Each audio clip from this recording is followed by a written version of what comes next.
keagungan, kebesaran, kemuliaan Nabi Muhammad itu dicatat sampai kapanpun, diceritakan sampai kapanpun, ditulis dengan model bagaimanapun, tidak akan habis cerita keagungan, kebesaran, dan kemuliaan Nabi besar Muhammad Sallallahu Alaihi Wasallam.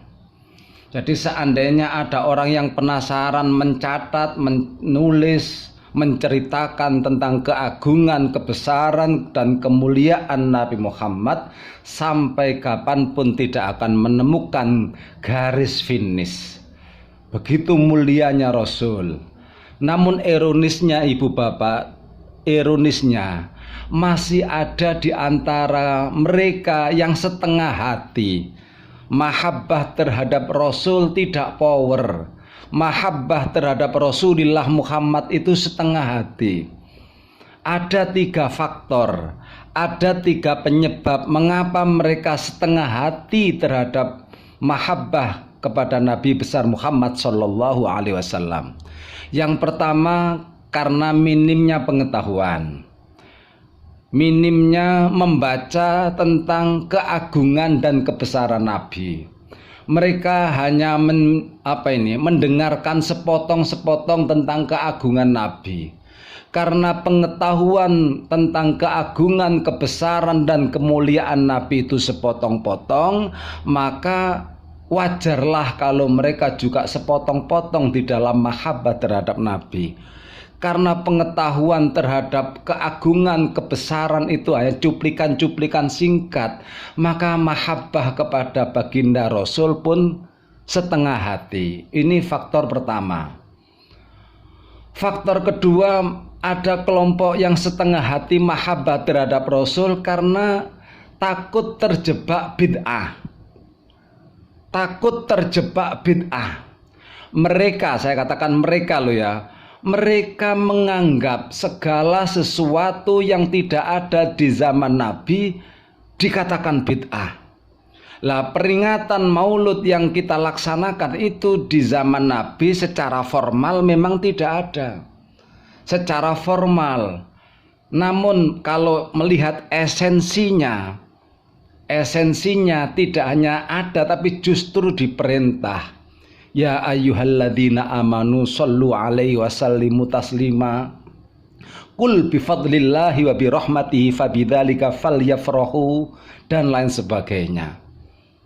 Sehingga mereka menganggap, mereka loh ya, mauludan ini bagian dari bid'ah. Padahal tak semuanya di zaman Nabi itu tidak ada, terus bid'ah, tidak semuanya. Selama itu kebaikan, selama itu kebagusan, Allah memberikan lampu hijau. Walaupun di zaman Nabi secara resmi, secara formal tidak ada. Selama hal itu baik loh ya, Allah memberikan lampu hijau. Man jaa'a bil hasanati falahu asru amsalihha. Bukan hanya bid'ah, tapi justru diperintah dan mendapatkan pahala. Yang ketiga ibu bapak, mengapa mereka itu setengah hati terhadap mahabbah kepada Nabi? Karena memang mereka takut terjebak musyrik. Mereka menganggap mengagung-agungkan, memeriahkan seperti yang di tengah-tengah masyarakat itu, kata mereka loh ya, berpotensi mengarah kemusyrikan. Mengagung-agungkan yang kelewat batas dianggap sebagai perilaku yang mengarah kepada kemusyrikan. Na'udzubillah min dzalik. Harus digarisbawahi. Keagungan, kebesaran yang kita sampaikan kepada Nabi itu tidak sampai masuk ke ranah kita menyembah beliau. Kita memeriahkan, mengagungkan itu dalam rangka merealisasikan firman Allah, Qul bifadlillahi fabidzalika falyafrahu. Bergembiralah, bergembiralah. Dengan adanya Kanjeng Nabi Muhammad lahir ini, bergembiralah. Bukankah ini adalah rahmat yang paling besar? Karena rahmat ini yang paling besar, maka sudah sewajarnya kalau kita bergembira.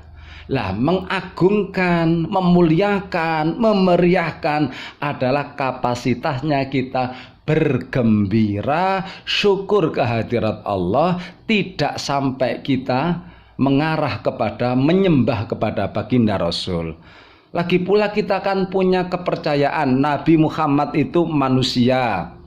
Walaupun lakal basyaritan manusia, dia juga makan, beliau juga minum, beliau juga sare, beliau juga sakit, beliau juga sedo.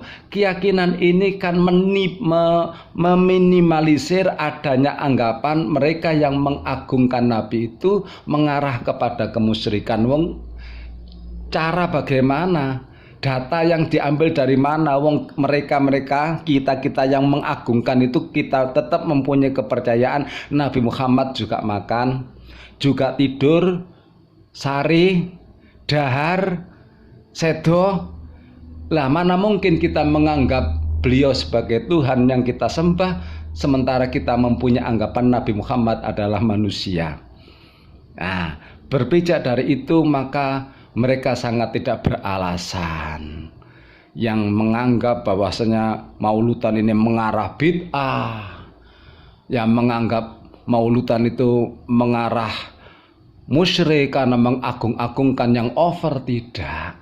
Selama kita tidak mempunyai anggapan Nabi Muhammad kita sejajarkan dengan Allah, maka agungkan Kanjeng Nabi setinggi langit masih jauh dari anggapan mereka, yaitu berpotensi kemusyrikan. Ini yang harus kita garis bawahi.